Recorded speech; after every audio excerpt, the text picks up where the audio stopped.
가피풀 말씀 테마 내게 힘을 주는 교회는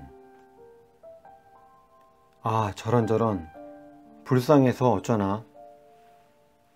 그날 저는 내셔널 지오그래픽 채널에서 아프리카 세렝게티 초원의 약육강식의 현장을 생생한 다큐멘터리로 방영해주는 것을 보고 있었습니다.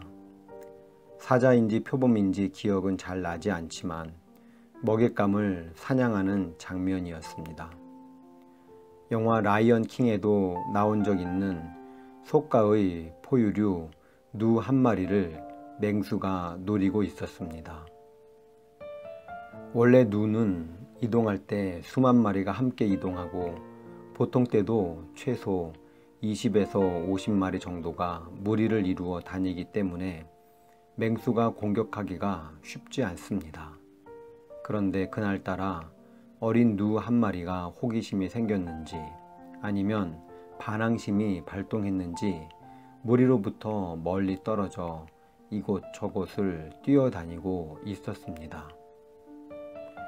카메라는 오래전부터 이 누떼를 따라온 맹수를 놓치지 않고 클로즈업 하고 있었습니다.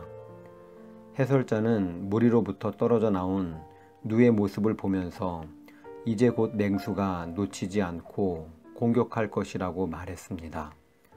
그리고 그 말이 떨어지기가 무섭게 맹수는 가엾은 누를 번개같이 덮치고 말았습니다. 해설자의 그 다음 말이 저의 뇌리에 오래 남았습니다. 저 누들이 사람 말을 알아들을 수 있다면 꼭 말해주고 싶군요. 절대 무리로부터 떨어지면 안 된단다. 이때까지 내가 이 프로그램을 진행하면서 단 한 번도 무리로부터 떨어진 누를 맹수가 놔둔 것을 본 적이 없단다. 그 이야기를 듣는 제 머릿속에 교회와 성도의 관계도 저렇지 않을까 하는 생각이 번개처럼 스쳤습니다. 요즘은 개인주의 성향이 너무 만연해서 신앙생활도 자기중심적으로 하려는 경향이 짙은 것 같습니다. 해외 출장도 잦아지고 주말이면 가족여행이나 여가활동을 즐기려는 사람들이 많아지면서 주일에 굳이 지역교회에 출석하지 않고도 예배할 수 있는 방법을 찾는 이들이 늘어나고 있습니다. 이런 사람들은 현대 IT 기술의 발달에 쾌재를 부를 것입니다.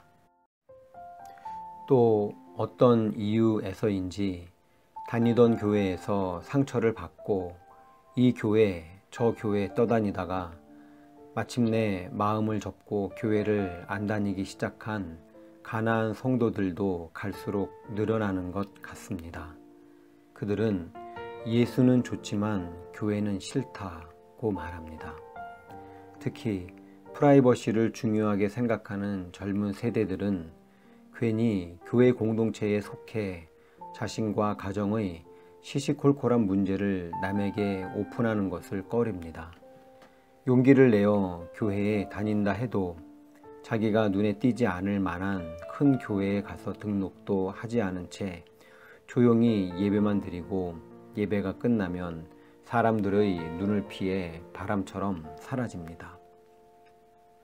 오늘날 많은 크리스천이 신앙은 개인이 하나님과 직접 교제하는 것이지 꼭 교회 공동체에 속할 필요는 없다고 생각하는 듯 합니다. 게다가 신앙을 통해 얻고자 하는 관심사 역시 어떻게 하면 믿음으로 나의 상처를 치유받을 수 있을까? 어떻게 하면 믿음으로 나의 가능성을 극대화할 수 있을까? 정도의 개인적인 차원에 초점이 맞춰져 있는 것 같습니다. 그러나 결코 그렇지 않습니다. 무리에서 떨어져 나오는 순간 그대로 맹수의 공격 대상이 되어버리는 아프리카의 누처럼 교회 공동체에서 떨어져 나온 성도는 자신도 모르게 마귀의 무서운 공격에 그대로 노출되고 맙니다. 구원받은 성도와 교회는 공동 운명체입니다. 우리를 구원하신 주님이 친히 교회의 머리가 되시며 그분께서 우리를 교회에 속하게 하셨습니다. 교회를 통해 하늘의 은혜를 누리도록 하신 것입니다. 그러므로 교회가 살아야 내가 살고, 그럴 때 내가 속한 가정과 일터에도 그 생기가 흘러들게 되는 것입니다. 교회가 살아나야 합니다. 교회가 영적으로 죽어 있으면 나와 내 가정도 결코 행복할 수 없습니다. 교회는 노아의 방주와 같아서 교회 안에 있으면 세상의 사나운 파도로부터 보호받을 수 있지만, 교회 밖으로 혼자 나와 작은 보트에 몸을 싣고 살아남으려 하면 자그마한 파도에도 금방 휩쓸려 버립니다. 그러니 내가 살기 위해서라도 교회가 살아야 하는 것입니다. 살아있는 교회는 내게 힘을 줍니다. 그렇다면 교회가 살기 위해서는 어떻게 해야 할까요? 기도하는 수밖에 없습니다. 내게 힘을 주는 교회는 불같이 기도하는 교회입니다. 기도는 하나님께 내 운명을 맡기는 것입니다.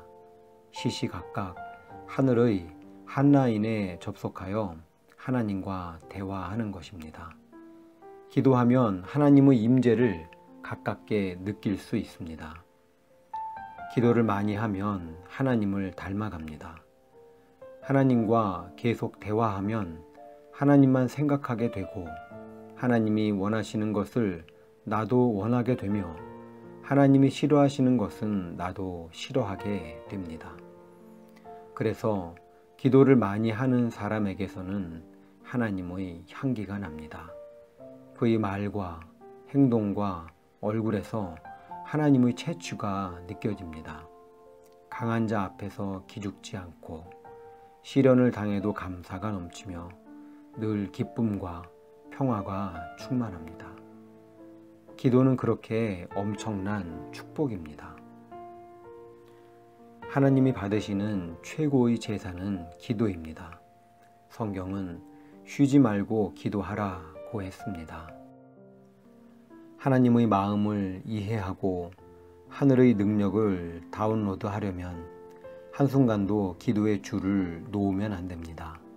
특히 고난 중에 있는 자녀가 드리는 기도를 하나님께서는 매우 귀하게 여기십니다. 그렇다면 더더욱 요즘 기도 안 해도 되는 사람은 하나도 없을 것입니다. 우리가 하나님께 드릴 수 있는 최고의 제물 역시 기도입니다. 예배를 위해서, 예배 전에, 예배 중에, 예배 후에 우리는 끊임없이 기도해야 합니다. 뜨겁고 진실하게 간절한 마음으로 영혼을 쏟아놓는 기도를 해야 합니다. 예배의 파워는 기도의 파워입니다. 저는 한국교회의 모든 성도가 기도의 동지가 되기를 바랍니다. 다 함께 손잡고 기도하는 불같은 기도 네트워크가 되길 바랍니다. 한웅의 내게 힘을 주는 교회 중에서 가피플 말씀 테마 내게 힘을 주는 교회는